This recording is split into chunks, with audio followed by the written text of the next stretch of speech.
Okay, guys, the first step today is you have a black crayon. It may be a broken black crayon, but it is a black crayon.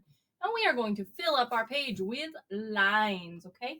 We're going to experiment with all of our lines. So we had talked about a horizontal line. It goes across my paper. I'm going to do 2 of those, leaving some space in between.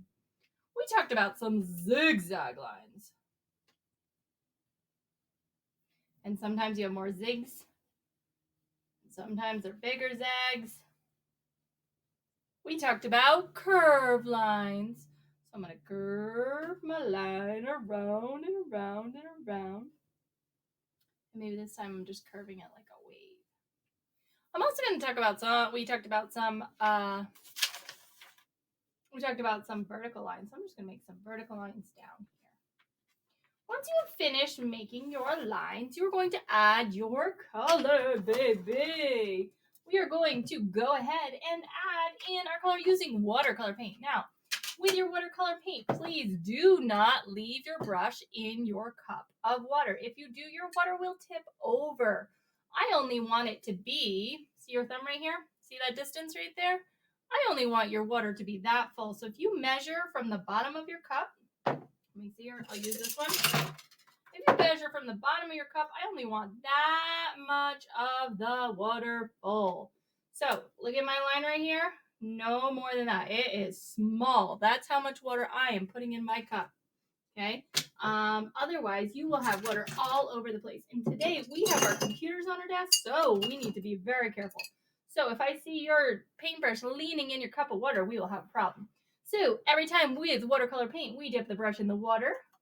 We dip our brush in the water. We tickle our paint. Tickle, tickle, tickle, tickle. And then we paint our paper. Water, paint, and then paper. Now, with watercolor paint, if you want your paint to be a darker color, you use less water. If you want it to be a lighter color, you use a lot of water. So I'm tickling this paint, and I'm painting in. It's getting to be a pretty dark color right there. I didn't have as much water on my brush. So if you get a color that you don't like and it's too light, just go ahead in for a tiny little bit more paint on that brush.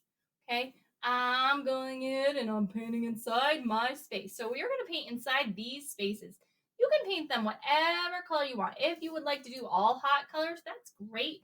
If you would like to do a pattern, you can do it that way. This is your background. This is what your unicorn created today.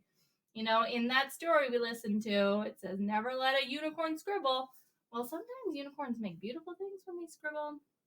So we are making the unicorn's beautiful, beautiful scribble. So I am using all that white area in between these 2 zigzag lines, and I'm coloring it all one color. Now, notice I got a little bit right there. That's not a big deal. I'm going to go ahead and I'm going to choose a new color. I'm going to choose, I like the orange still, so I'm going to go ahead and water, paint, paper. This time I'm going to paint in this area between my 2 lines. I'm going to fill it all up with color. Again, I'm using hot colors, but you can use any colors you want. Filling that whole thing right on up. Water paint paper every single time. Do not slam my brushes into the table. It will hurt them. Make sure you are tickling the paper and tickling the paint. Be careful not to add too much water to your paint, because then your paint likes to do something called bleeding. You can see right there, you can see my paint is moving. And I'm not touching it. So it is spreading without me saying, hey, I want you to go there. So be careful how much water you add on. I had a problem with my blue and my orange because my orange wanted to become friends with my blue and my blue wanted to become friends with my orange, and together they make brown. So that might be something you think about when you are painting. You might want to put colors next to each other that if they accidentally mix, guess what? It'll be okay. So if I put yellow and orange next to each other, it would be okay. It would just become a lighter orange. Okay. I'm going to continue in on these purple lines. Another thing I think you should think about is if you make your zigzag line really tiny, it'll be hard to paint inside. Water paint paper every time, tickling that paper. Okay, so I was able to paint in all of my area on my paper, and I am ready to go ahead and draw my unicorn on a nice second sheet of paper. Great job painting today, guys, and it's totally okay if there's areas that mix together. Your unicorn did an amazing job painting today. Okay, now that we have finished our beautiful background painting, we are going to now do our drawing of our unicorn. So if you have time, you're going to go ahead and grab a piece of paper. So you'll have 2 papers there. And if you need a second sheet of paper and you have time, we're going to draw a very, very, very, very basic unicorn. So our unicorn's going to come up from the bottom of the paper with a diagonal line.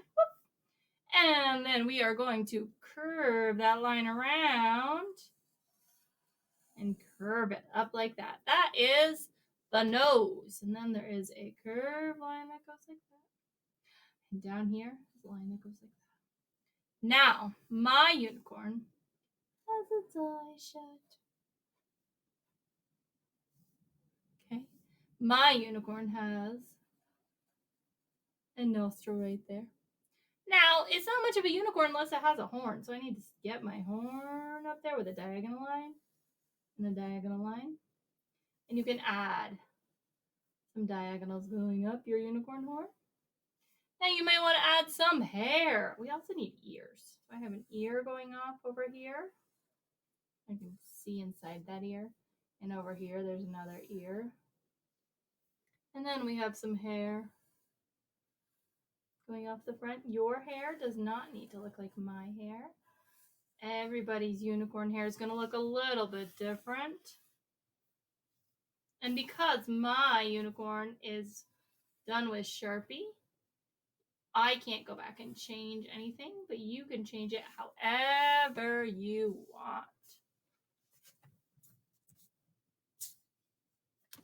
Here is a second way to draw your unicorn. Make it easy, keep it simple, okay? So I'm going to start with a U.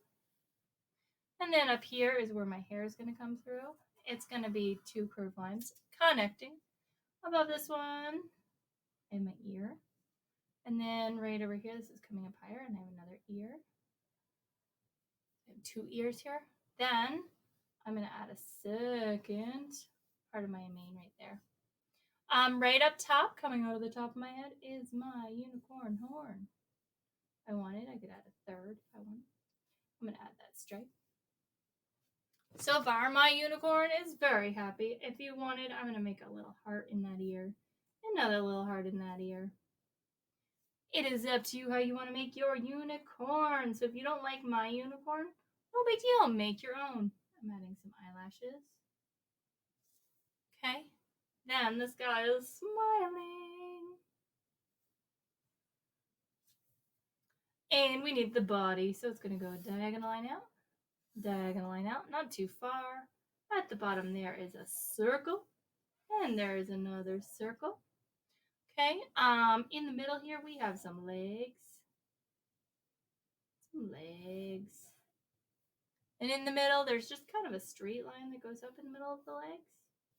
We need the hooves, just like that. And I'm gonna add a second, third parts there. Okay, there's a leg that goes back in like that and like that.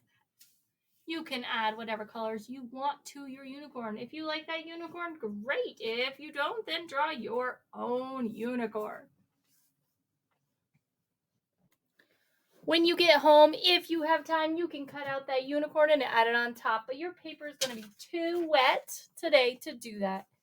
So on another day, you may add your unicorn right on top. Or your unicorn can just hang out right next to the beautiful picture it made. Okay. Awesome job today, guys.